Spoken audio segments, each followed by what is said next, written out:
Oh, thank you. I forgot.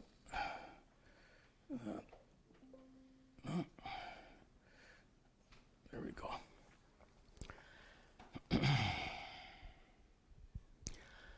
Om Sahana Vavatu Sahano Bhunaktu Sahavidyan Karavavahai Tejasvinavadhitamastu ma vidvishavahai.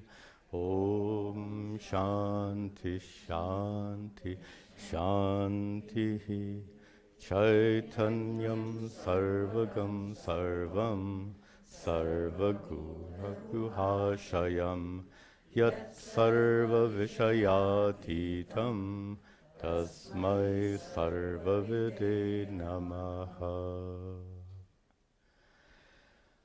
Oh, very good. Nice to see you all. Welcome. And good. Welcome also to the many students attending this class online. We come to another nice sequence of verses here in chapter 18, where Shankaracharya seems to be using this pratibimba-vada, this mirror metaphor. He's trying to squeeze everything out of it that he can. Really, he is doing a wonderful job in applying this metaphor, and we'll see further. So far, he has applied the metaphor, actually just to introduce this first verse today. Mostly, this metaphor that the mind reflects consciousness, like a mirror reflects your face, he has applied that to our ordinary experiences, waking state experiences, and we can presume that those would apply also to dream state experiences, giving us the leading question, begging the question, what about deep sleep? How does that mirror metaphor work in explaining our experience of deep sleep? And that is what we see next. Let me push the right things here. Okay. Is my microphone on? It's on? Is it not loud enough, maybe? Okay. Test 1 1 1 1 1 1 1 1 1 1 1. Test test test test. That's a little too loud now. Test test test. Test test test. Test test test. How is that? Is that better? Okay. Thank you. All right. Nadrakshamaham. Yeah. Nadrakshamaham Nadrakshamaham. Why am I blinking out on the Nadrakshama Asmin Nadrakshamaham? Oh, that's why. There's a sandhi missing.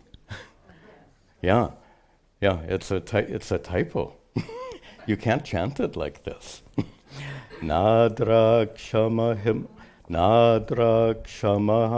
yasmin Nadrakshamaham yasmin sushupte nyanmanagapi sushupte nyanmanagapi navarayati drishtim swam pratyayam tu nishedhati.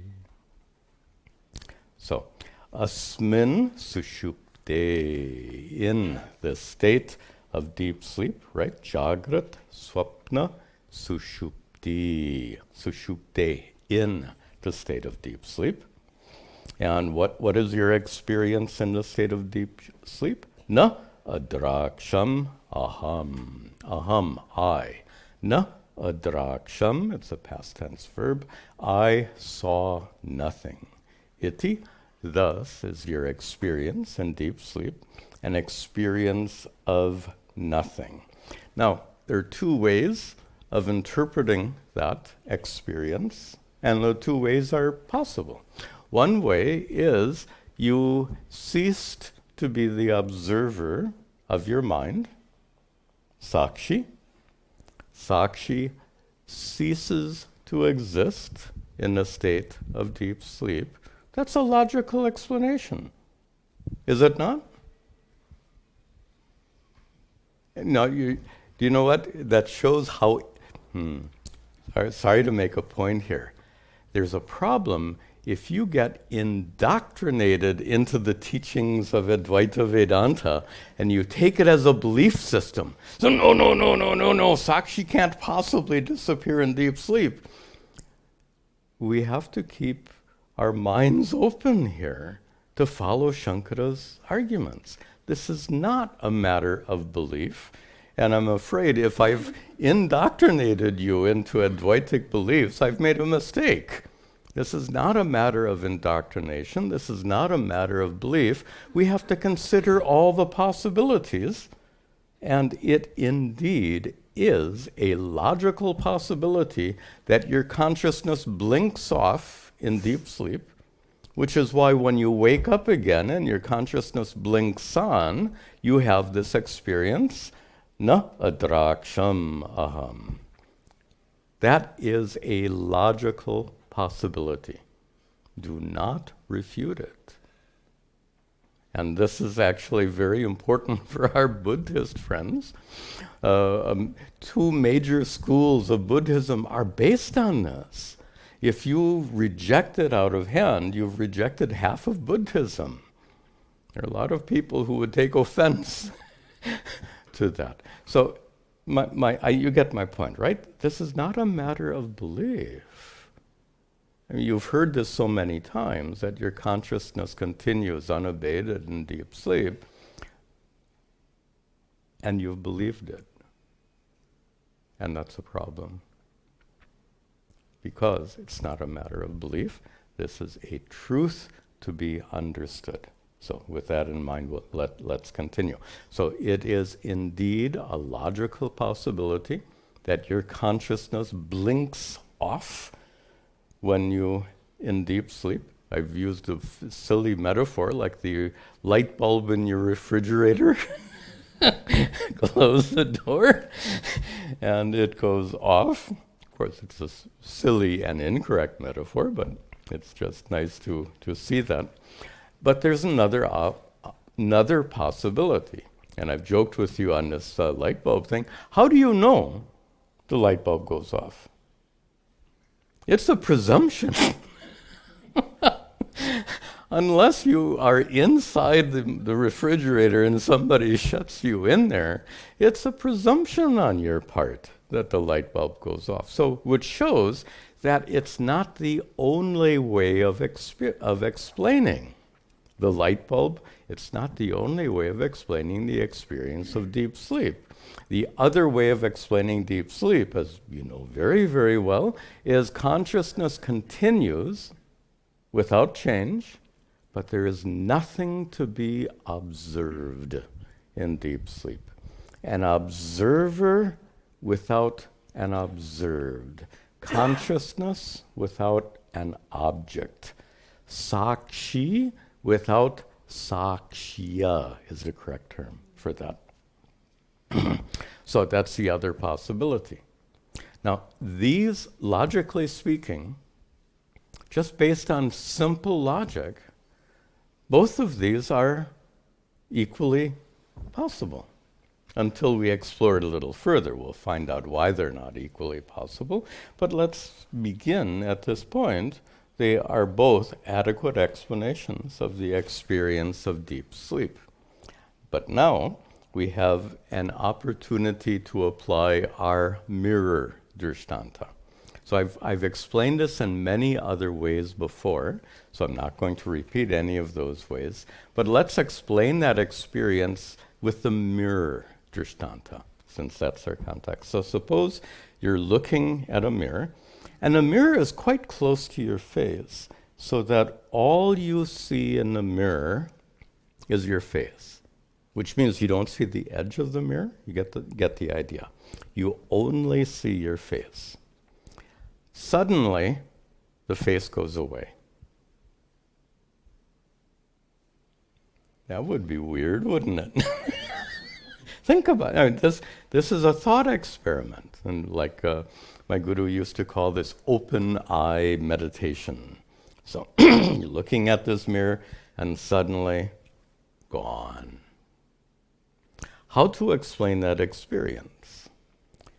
Well, there's two explanations. One is the mirror, you dropped it. The mirror went away. That's one adequate way of explaining the fact that you don't see your face. The other explanation, of course, is that your head went away. Right? There are two possibilities, just as in the refrigerator example and everything else. So one possibility is the mirror went away. The other possibility is your head went away. When we put it in those terms, would you consider both of those possibilities equally likely? They're both possible. Logically speaking, they're both possible. But realistically speaking, one is much more likely than the other. To posit that your head went away. And this is a good way then to analyze these two possibilities in explaining the experience of deep sleep. Again, both possibilities are logically there, don't deny. But one is much more likely than the other. And that is that consciousness remains. To put it in very concrete terms, you are as conscious in deep sleep as you are right now. And Shankara goes on to say, Anyat managapi navarayati drishtam swam. In deep sleep, anyat managapi na managapi. We have to make the na go to managapi. Anyat na managapi. Not even a little bit. Swam drishtam, swam drishtam, your own consciousness, varayati, decreases. In deep sleep, your consciousness doesn't decrease by even a tiny bit, namanagapi.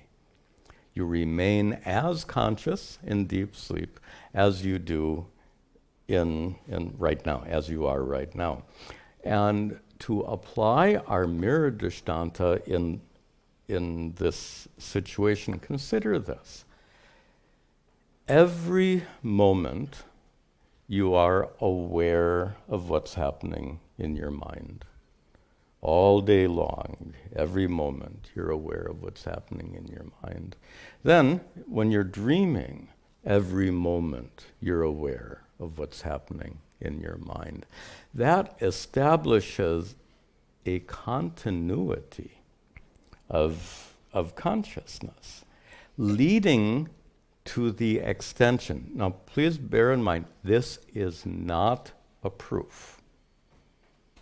I'm going to give you two ways to establish the fact that consciousness does not disappear in deep sleep. It continues in deep sleep. Neither of these are absolute proofs, and I'll explain why that's an important distinction in just a moment. So in terms of this, my current example, you're aware of every tiny thing that happens in your mind in waking state and deep sleep. You've been awake of thousands and millions of mental events, and then you stop being aware of anything. That looks a little illogical because you have so much continuity during waking and dream, and then that suddenly stops. The metaphor I've used, instead of the mirror metaphor, the one I prefer to use is, because your head disappearing is a little bit strange to use that mirror metaphor, but you've probably heard me use the dark closet metaphor. You go into your closet, dark closet, you see nothing. Two ways of explaining it. You went blind the moment you walked into the closet. That's a perfectly logical explanation. You went blind. Or you have the power of sight, but there's nothing you can see in the dark closet. I like that metaphor because it is so illogical to imagine that you go blind when you go into the closet and you regain your power of sight when you come out. But it is a logical possibility. There's such a thing as hysterical blindness, where some kind of trauma will make you lose your sight. So, I mean, it's not a practical possibility, it's a theoretical possibility that you have this traumatic, hysterical blindness when you're in the closet, and then it goes away when you come out. The point I'm making is, even though my explanation is reasonable, it's not an absolute proof. Do you see my point? There is a tiny, tiny possibility that you can make another argument, this hysterical blindness. Same thing with the mirror and the head. Maybe your head disappeared. That is pretty silly option, but doesn't make much sense. Actually, better to apply it to this moment-by-moment thing. You've been aware of thousands and thousands of moments of experience through the day, giving you that sense of continuity, and then abruptly that continuity gets broken. So again, the two possibilities. The continuity was broken either because in deep sleep there's nothing to be seen, or in deep sleep you don't observe. You cease to be the observer. So here we are using yukti, anubhava and yukti. We come back to this shruti, yukti, anubhava again and again. And it's so important because in this verse we're using anubhava, your experience in deep sleep, and analyzing it with the use of yukti. And what it shows, using the mirror drishtanta or the dark closet drishtanta, is it's unreasonable. It's unreasonable that you become blind temporarily in the dark closet. It's unreasonable that your consciousness blinks off in deep sleep. Both of these positions are unreasonable, but the yukti is not a solid proof because we can pick at it and we can design some fanciful possibility, which is extremely unlikely, but it shows the fact that anubhava and yukti are not enough. If anubhava and yukti were enough, then Buddhism would be okay. We could all become Buddhists. Because Buddhism has a very skillful development of anubhava, experience, and yukti. But we've admitted, and something the Buddhists can't do, we admit when we use anubhava and yukti, we admit their limitations. We don't insist on the infallibility of anubhava and yukti. Doesn't that sound like a good position to take?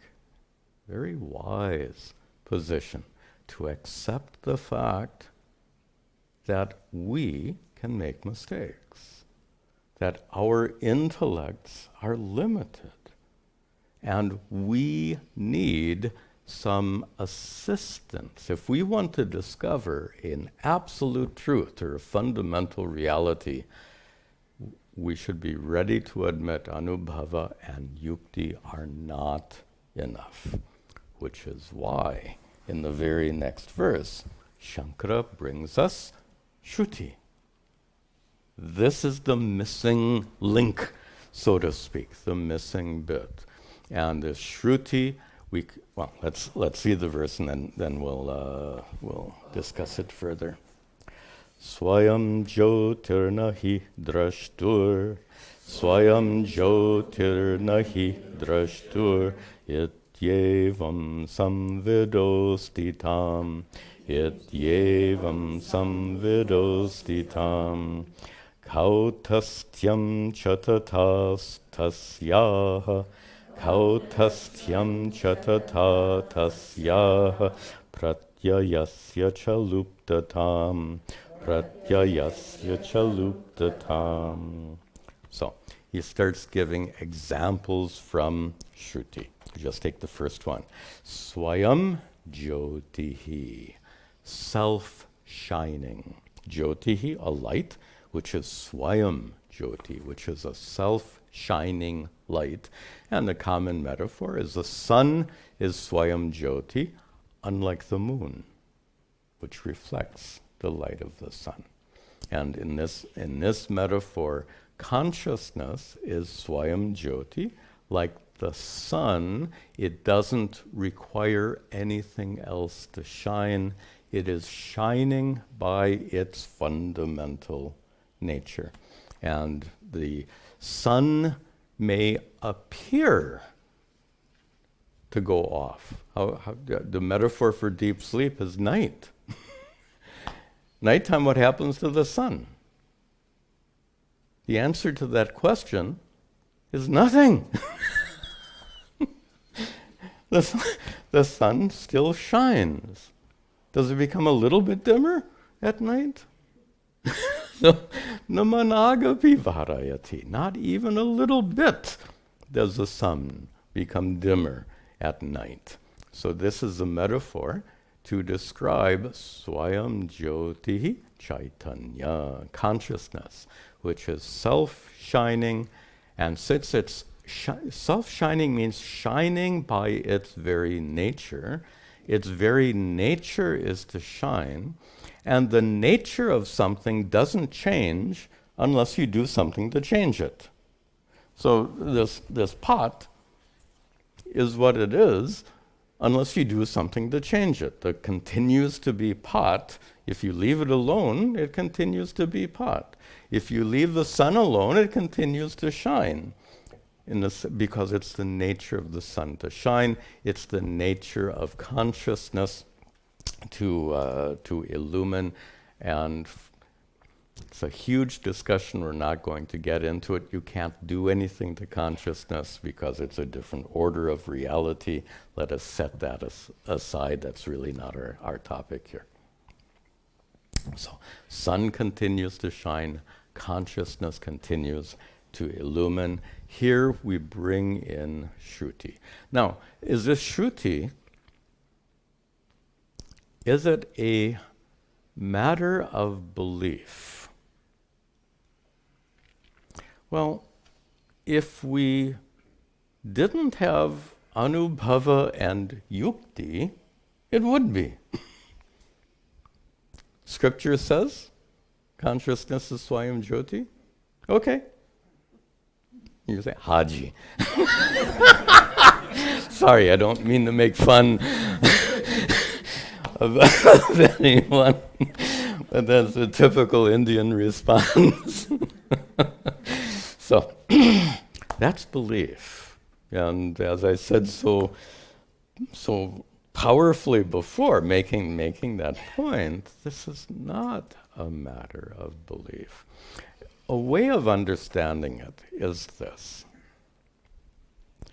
If we admit that Anubhava and Yukti themselves are inadequate and we need some help, that help is going to come from outside of ourselves. We, as limited human beings, lack some special capacity to go beyond the normal human experience. On the other hand, the ancient rishis seem to possess some special capacity to go beyond the normal human activity. That's what allowed the rishis to make these discoveries, including the discovery that consciousness is swayam jyotihi. It is shining by nature. It is unchanging. We'll come to unchanging shortly. And so we go outside of ourselves to draw on, and here's another, so we draw on the teachings of the ancient rishis, which then come into our scriptures, and there we have Shruti. There's another argument why this is not a matter of belief. So this is the first argument, says it would be a belief if we set aside our Shruti and Yukti, and secondly, we admit that Shruti and Yukti are not adequate anyway, so we have no choice, right? We have no choice but to go for something more outside. And there's one more factor, though, that helps get us out of this idea that we just believe what the scriptures say. And that is, by the way, that statement, that what scripture says is a matter of belief, is true for most subject matters. When the scripture says this ritual has this result, that's completely a matter of belief. When a scripture says that you can go to this kind of heavenly domain, that is absolutely a matter of belief. There's no way about it. But when the scripture says consciousness is shining by nature and therefore unchanging, that particular revelation falls into a different category. And for two reasons. This is a little bit more than I thought it was when I started on this. So look at the difference. The Shruti reveals going to heaven. The Shruti reveals the nature of consciousness. And already you understand these are two very different subject matters. Why are they so different? Well, first of all, can you confirm right now whether or not heaven exists or not? You have no way of confirming. But right now, can you confirm that consciousness is unchanging, self-shining? If you're enlightened, yes. Suppose you're not enlightened. Even then, the ancient rishis were enlightened. So if you consider the rishis' revelation that consciousness is self-shining, that revelation is based on the rishis' experience. We call that vidvat anubhava, the experience of an enlightened person. So now, how can you call that a matter of belief? If it is verifiable, so a belief is not verifiable. But here, belief in heaven is not verifiable. But that your consciousness is unchanging and self-shining, that is verifiable. If you were enlightened right now, you would verify that fact. And secondly, it's not purely a matter of belief, because for the ancient rishi who revealed it, it was their personal experience. So for both of these reasons, we have to take that statement out of the realm of belief. Yes, it's true. It's a belief for most people. Most Hindus would talk about the inner divinity as an eternal reality. That's excellent, that's good, but it's a matter of belief.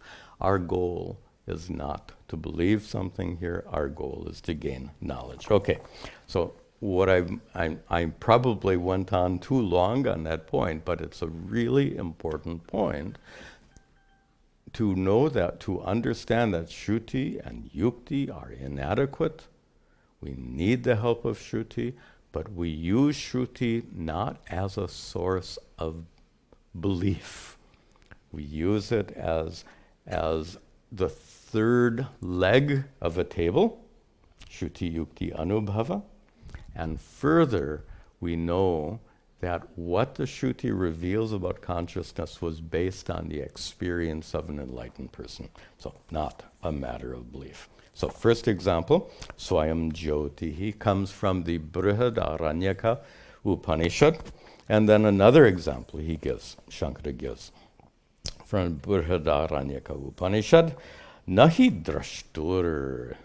And then we have to add in the rest. Also from the Brihadaranyaka Upanishad, Nahi Drashtuhu Drishtehe Viparilopaha Vidyate.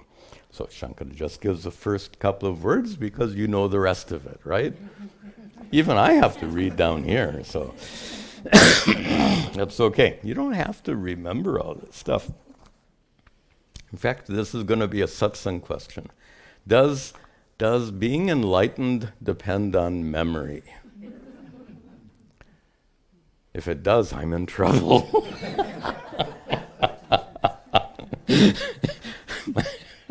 We're all in trouble. Okay.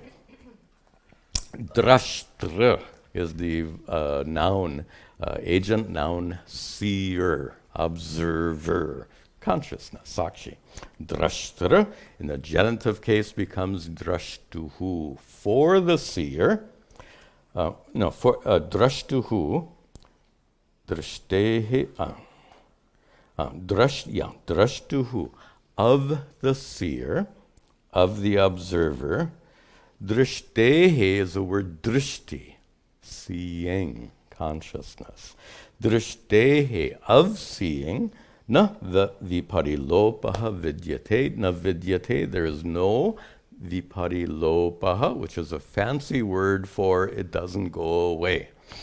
For the sight of the seer, there is no going away.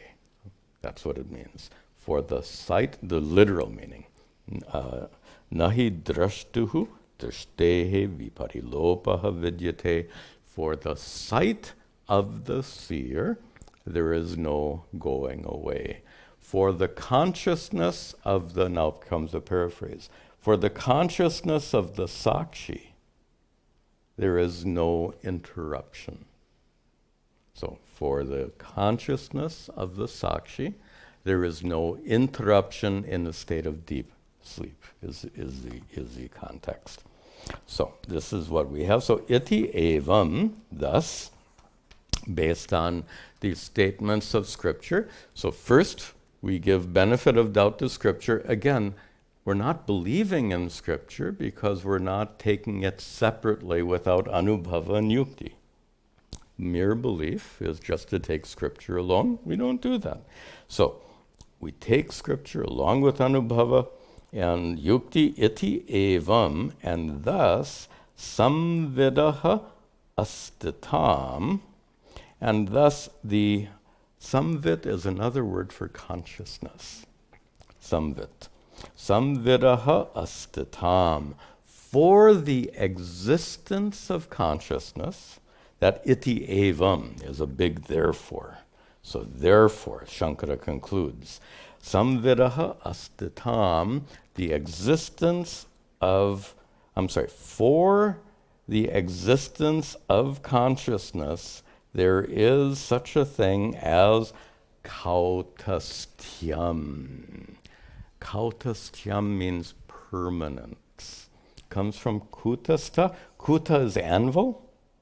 So that which is kutastha, that which is unchanging, like an anvil, and then it forms this abstract noun, kautastyam, the state of being unchanging, like an anvil, meaning permanent. Or simply unchanging. That's the word we're after, unchanging. So just once again, when we were using these metaphors, like going into the closet, like not seeing anything in the mirror, those metaphors, those are metaphors, right? And as we've discussed, and as Shankara himself said several verses ago, there's no such thing as a perfect metaphor. So in using yukti, we're constantly using metaphors. So any metaphor we use, we have to admit there might be a unique case or situation in which it can be proven wrong. That's the very nature of metaphor. So here, Shankara points out that kautastyam, the unchangeable nature of consciousness, can only be definitively understood with the help of Scripture. That's his point. So when we bring in the help of Scripture, the weakness, any weakness that you might find in Anubhava and Yukti, that weakness is patched up by the Shruti. Notice every one of the three has weaknesses. Anubhava is unreliable, right? You see the sun going down. It doesn't go down. Yukti is unreliable. In the closet, there are two possibilities. You went blind or there's nothing to see. So yukti is unreliable. Shruti is unreliable. How do you know the rishi who said that consciousness is unchanging? How do you know he wasn't high on drugs? You know, the point I'm making is that if you take any one of these three individually, it doesn't work. But when you take all the three of them together, we're back to the table example. A table that has one leg is not very stable. A table that has two legs is not stable. But when that table has three legs, it becomes stable. So any one of these three individually is insufficient. Taking the three together, we have a full teaching. So from this, we know that consciousness has kautastyam. It is absolutely unchanging, which means it remains the same in deep sleep. Tatacha, and also tasyaha pratyayasya cha luptatam. This luptatam is the opposite of viparilopa, naviparilopa. So he says there is lopa. Luptatam means loss. There is lopa, there is interruption, there is cessation of what? Pratyayasya, what you observe, experience. So you observe all these experiences in the waking state, you observe all these experiences in the dream state, and then in deep sleep, you observe the absence of experience. That's what he's saying. It is luptatam, the absence, pratyayasya, of mental events. So in deep sleep, you observe, but what is observed is not the presence of mental events, but rather the absence of mental events. I think I'll leave that part out. All right. This verse has one more line, so let's see that last line. Swayameva bravit shastram, swayameva bravit shastram, pratyayavagati prataka, pratyayavagati prataka. Swayameva shastram abravit. Shastram, scripture. Swayameva, itself. Abravit, it says. What does it say? That pratyaya and avagati. Pratyaya, experience. We just saw that, the mental events. Avagati is the ascertainment, literally, the ascertainment of experience. So here in this context, it means consciousness. So, pratyaya, mental objects, and avagati, it becomes long because it's a dual. So both consciousness and experience are pratak, separate. We have to discern the difference between observer and observed, between consciousness and mental activities, and we do this with the help of Shastra. Again, if it was only Shastra, we would all be believers, true believers. And that term gets used a lot. But here, our goal is not to be true believers. Our goal, actually just to introduce the next verse, we can see one more in the time remaining. We'll try this. What is our goal? Is our goal, this is a trick question, is our goal to discern the difference between consciousness, which is an unchanging fundamental reality, to discern the difference between consciousness and experience, mind, mental events, which are not fundamental reality. Consciousness is unchanging. Fundamental reality, that which is not fundamental, is constantly changing. So this is what Shankara has been developing, not just in the last few verses, but the whole Pratibimba-vada, the whole mirror drishtanta, is meant to show this truth. The truth that consciousness is an unchanging fundamental reality, utterly unlike everything else. Trick question. Is understanding that our goal? John, give you just a moment to think about it, because it's tricky. What is our goal? I thought our goal was moksha. And moksha in the sense of freedom from suffering, right? So the point is, and that Shankara is going to recognize for us in the next verse, is that this is a very philosophical presentation of a fundamental truth, which means we can wonder, well, in American English, so what? Consciousness is an unchanging fundamental reality. Okay. So what? इस बात में फायदा क्या है? What do you get out of it? So these are important questions to ask, and you'll see in the next verse, Shankara anticipates this question. He says, Aham shabdasya ya nishta, Aham shabdasya yanishta jyotishi pratyagatmani jyotishi pratyagatmani saivokta sadasityevam saivokta sadasityevam phalam tatra vimuktata phalam tatra vimuktata. So far we're talking about, in the second line, Jyotishi Pratyagatmani, in the locative case.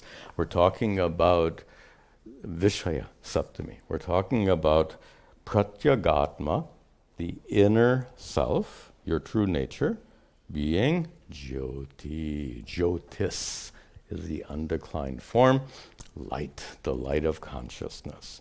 We're talking about the light of consciousness. So, what is the benefit of knowing what the light of consciousness is? How does it help us to know that consciousness is an unchanging fundamental reality? Well, the benefit does... Let's be clear. To know that consciousness is an unchanging fundamental reality, to know that as a fact, as a philosophical fact, benefits you not at all.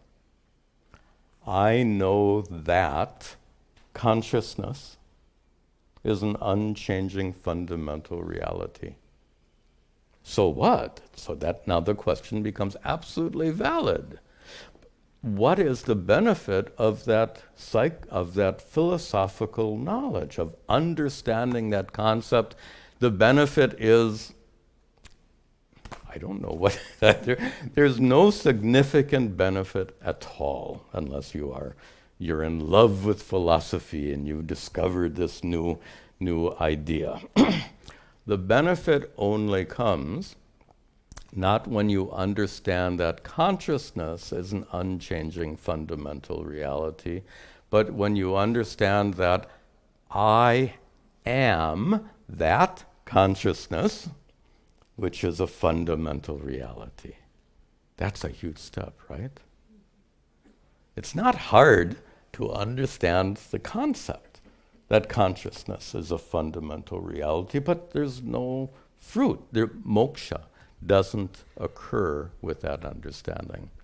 Moksha occurs with the further understanding that I am that consciousness. Let me rephrase it. The concept is consciousness is a fundamental, unchanging reality, but the realization that gives moksha is I am that consciousness. Look down at the third line. Sad-asi iti. Sad-asi.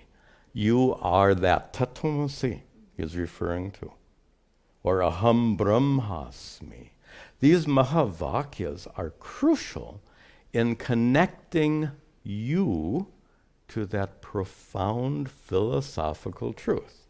So consciousness as an unchanging fundamental reality is a profound fundamental truth, but unless you see its relevance in your life and your experience, there's no benefit, certainly no moksha.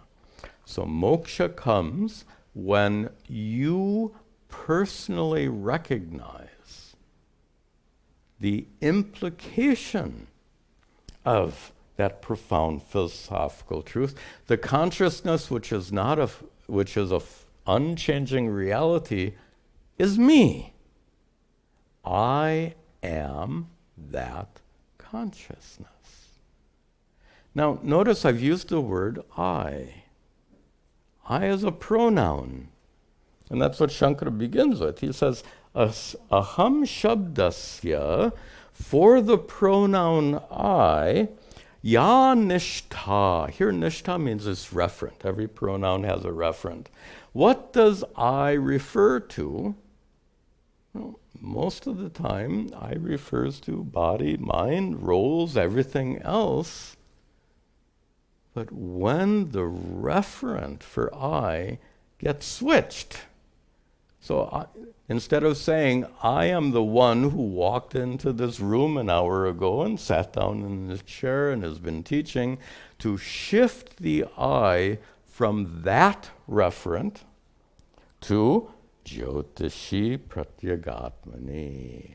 I am that unchanging light of consciousness. That's when the benefit is gained. Look at that. The benefit, we're going to talk about this much more in the, actually we'll talk about it a little bit right now. We keep saying that enlightenment is knowledge, enlightenment is knowledge, enlightenment is knowledge. But applied knowledge. So let's go back to the distinction we've made before between information and self-knowledge. So when we say enlightenment is knowledge, it's not information, right? Consciousness is an unchanging fundamental reality. That's information, isn't it? It is. Consciousness is an unchanging fundamental reality, is a concept. It is information. When we say enlightenment is a result of knowledge, we should perhaps add the word self-knowledge. The kind of knowledge that's capable of shifting the pronoun I to shift its referent. Is referent the right word? I think so. From shifting the referent, that which a pronoun refers to, I think is called referent, to shifting its referent from body and mind and everything else to shift it to what you truly are, fundamental reality consciousness. So notice a concept doesn't make that shift occur. To make that shift occur, the concept is not enough. What is missing? The connection. Where does the connection come from? Mahavakya. That's it. I am that. Aham brahmasmi. Tat tvam asi. You are that. Prajnanam brahma. The consciousness which you are is that fundamental reality. I am Atma Brahma. This is the fourth of the four Mahavakyas we usually quote. So I am Atma Brahma. This consciousness, which is my nature, is Brahman, is that unchanging fundamental reality. Notice in each case, the Mahavakya doesn't tell you what consciousness is. That's what everything else is required. If Vedanta were only the Mahavakya, why would you need a whole text like Upadesha Sahasri? You don't need all of that. But you do need all that to understand that consciousness is an unchanging fundamental reality. But that won't give you moksha. So you need all of that plus one. Plus what? Mahavakya. And that's what he says in the second half here. He says, sa eva ukta, and that connection, that which makes going back to the first half, that which shifts the referent of the pronoun I, that shifts it from referring to the body and mind and shifts it to referring to your true nature as consciousness. Sa eva ukta, that shift is what is said by the Mahavakya, like sat asi, like tat tvam asi, like aham brahmasmi. So you need that Mahavakya to convert. When I use that word, a red flag goes up in my mind because Pujya Swami Dayananda had some reservations about that word. So anyway, I'm just checking to make sure it's okay. I think it's okay in this context. To convert that concept into a personal reality. That is an absolutely correct statement. The Mahavakya is that which converts this profound philosophical concept, consciousness as an unchanging fundamental reality. It gets converted into a personal reality by means of the Mahavakya. And tatra, then, comes the palam, the fruit of his teachings. And the fruit of this teaching is vimuktata, liberation, freedom, moksha. And again, freedom from suffering now, and freedom from rebirth, if there is any such thing, but freedom from suffering now. So this idea of the Mahavakya being that which converts a powerful philosophical concept, converts it into a personal reality, giving rise to moksha, is a topic we're going to go more deeply into in the next couple of verses. So this is a really good place to conclude our class today. Om sarve bhavantu sukhinaha, sarve santu niramayaha, Sarve bhadrani pashyantu ma kaschid dukkha bhag bhavet asato ma sadgamaya tamaso ma jyotirgamaya mrityor ma amritangamaya. Om Shanti Shanti Shanti. Om Tat Sat.